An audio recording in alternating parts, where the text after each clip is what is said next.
Since the turn of the century, the New York Knicks have undeniably been one of the worst franchises in the NBA. And if you're simply looking at wins and losses, they are leading that discussion. Now, as a fan, I'm pretty sure this conversation is very depressing. However, for someone who isn't attached to this organization at all, it intrigues me. And the reason why this piques my interest is because traditional logic would tell you that this isn't supposed to happen. The Knicks are an organization in the biggest market with a loyal fan base and a franchise that spends a ridiculous amount of money. So trying to piece together a competent franchise shouldn't be that difficult, especially when you consider that entering the 2000s, the Knicks had a competent roster filled with solid players that they easily could have turned into valuable assets. So when an organization struggles this much for this long, I immediately look at the draft picks. And what I have found is a near 2-decade stretch of a franchise wasting a near endless amount of draft picks.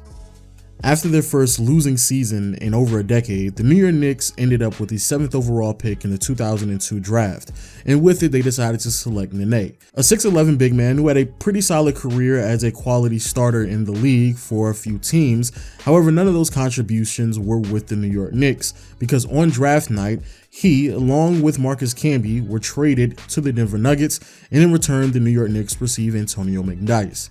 Now, at the time, this trade was very risky, but there was a lot of upside with McDyess. 2 years prior, Antonio McDyess was an all-star, entering his mid-20s and was averaging 21 points and 12 rebounds. And at the time, having a star-caliber power forward was extremely important in a league that featured Kevin Garnett, Tim Duncan, Chris Webber, and Dirk Nowitzki. However, the following year, McDyess would miss nearly the entire season thanks to a knee injury. And to make it even riskier, within a year's time, Antonio McDyess was going to be looking at an expiring contract.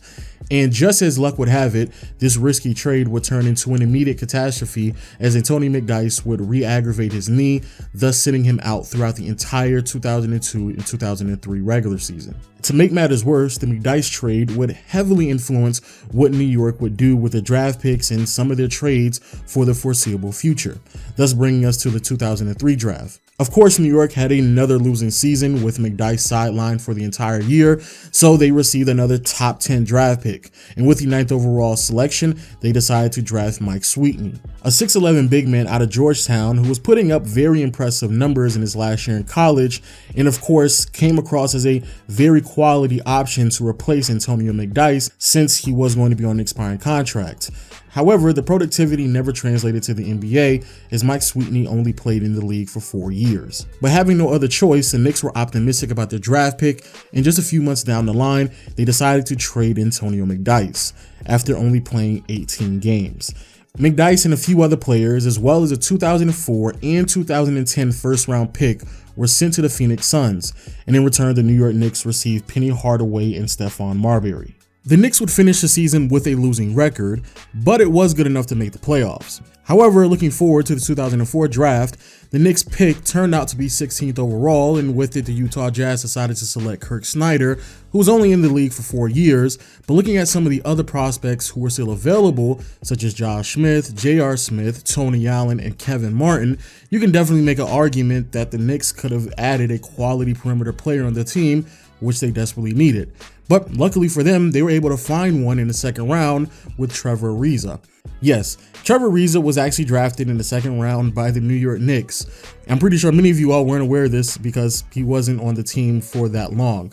But before I get too ahead of myself, let's first talk about the 2005 draft, because thanks to an abysmal regular season as well as a few transactions, the Knicks came out with a really good haul of young assets in Channing Frye, David Lee, and Nate Robinson. But the Knicks weren't done yet. Before the 05-06 season began, the Knicks decided to move from Mike Sweetney after he only played 2 years for the organization and paired him with a few other players and some assets, the most noteworthy ones being the 2006 and 2007 first-round pick, to the Chicago Bulls, and in return they received Eddie Curry, Antonio Davis, and the Chicago Bulls 2007 first-round pick. Now, this transaction is problematic for several reasons now that we have hindsight, the most noteworthy one being Eddie Curry turned out to be a complete dud for the franchise.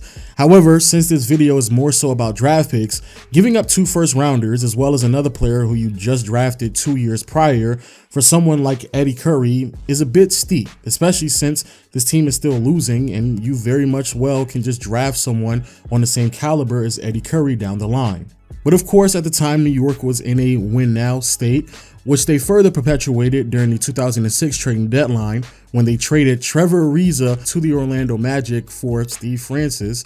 So yeah, Trevor Ariza was only on the team for 2 years before they parted ways with him, but unfortunately, all of these transactions still did not manifest into a winning year, as the New York Knicks finished the 2006 season with a record of 23-59. The losing would carry over to the 2007 season since, having a rotation that consists of Stephon Marbury, Jamal Crawford, Steve Francis, and Nate Robinson really wasn't conducive of winning.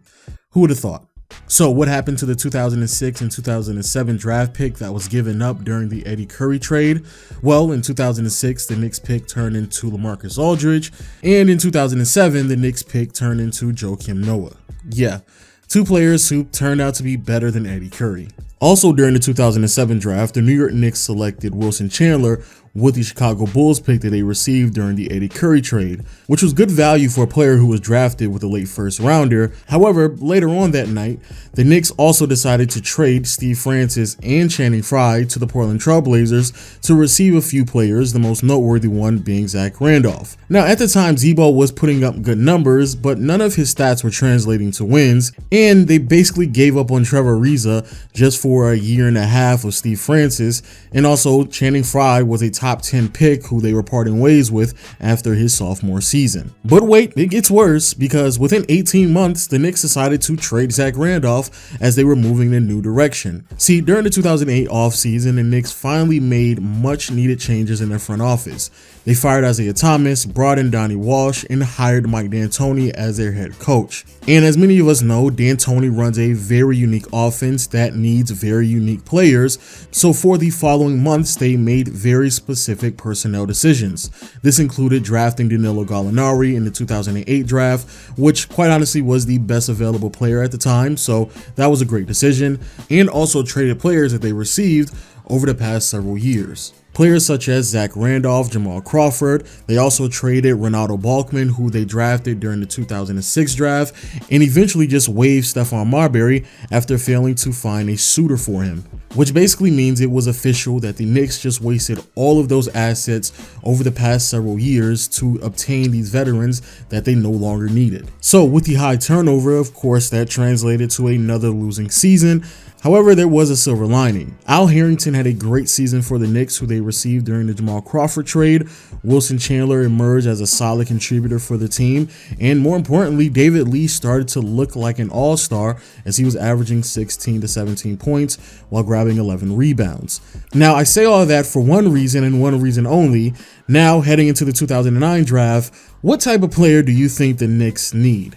I just explained all the productivity that's coming from the front court. Also keep in mind, just last year they drafted another front court player in Danilo Gallinari, and also during the 2009 draft night, the Knicks were looking to move Quentin Richardson, who was their starting shooting guard. So with the 8th overall pick, the New York Knicks select Jordan Hill, a 6'10" big man over DeMar DeRozan, who is a shooting guard who would go on to be a 4-time All-Star and 2-time All-NBA performer. But wait, it gets worse.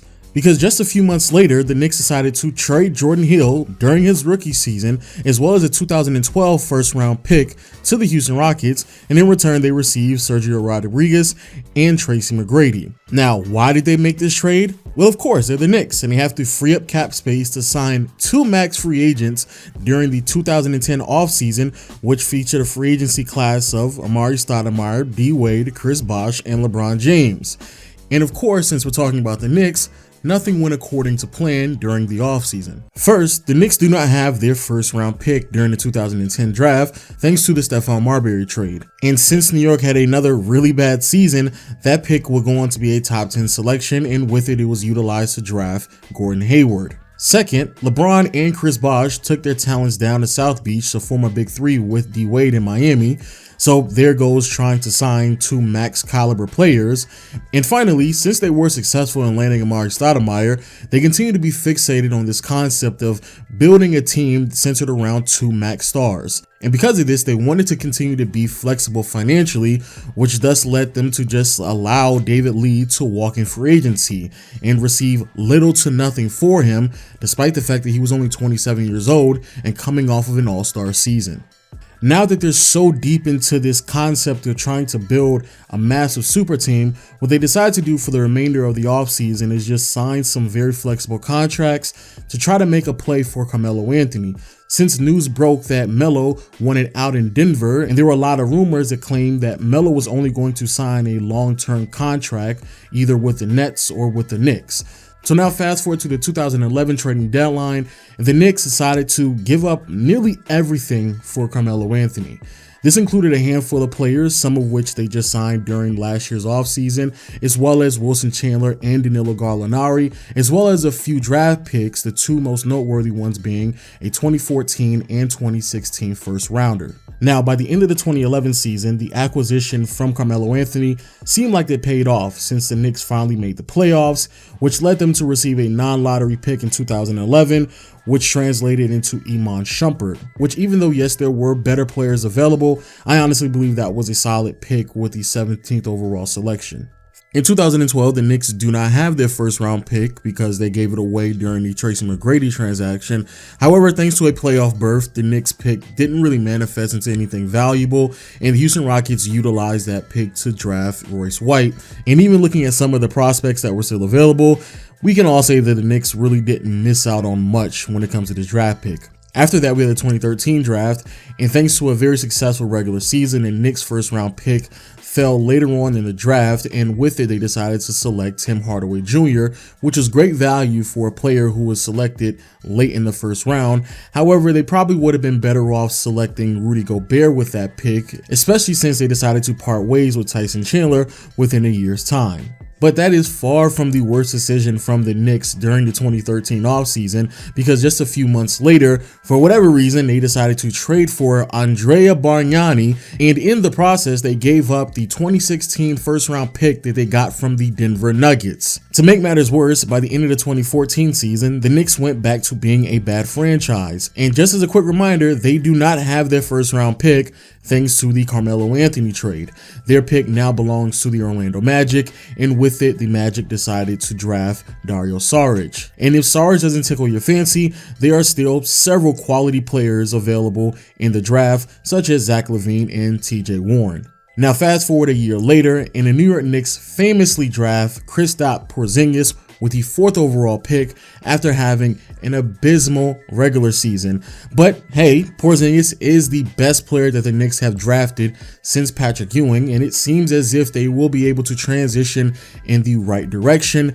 But unfortunately, after several discrepancies between the potential franchise player and the organization, the Knicks were forced to trade Porzingis just 4 short years later to the Dallas Mavericks. And then finally, during the 2016 draft, the Knicks pick that was given to the Denver Nuggets through the Carmelo Anthony trade and the Nuggets pick that was given to the Raptors from the Bargnani trade both turned out to be top 10 selections, one of which turned into Jamal Murray.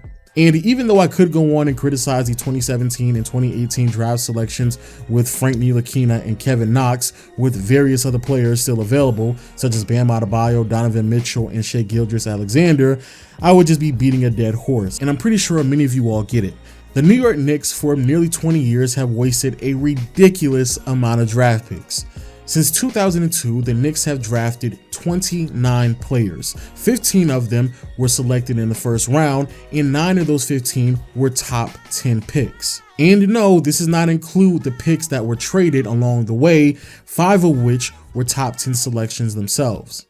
But what I found even more interesting is that out of all of the players that the New York Knicks drafted, none of them, except for one, stayed on the team long enough to receive a contract extension. And even for the player who did receive an extension, which was David Lee, he only received it through a sign and trade. So once I understood that, as well as looking back at all of the talented players that the team drafted and traded away for veterans that were basically pointless for the organization, it is undeniable that the New York Knicks for the past 20 years have mismanaged the most assets out of any franchise in the NBA. But with all that being said, people, please let me know what you think about the video in the comment section below. Like I stated before, I'm going to put this video in a playlist. I'll have it up on the screen. Also on the screen is another video that you're probably going to like if you enjoyed this one, where I discuss how the Sacramento Kings mismanaged several different draft picks themselves.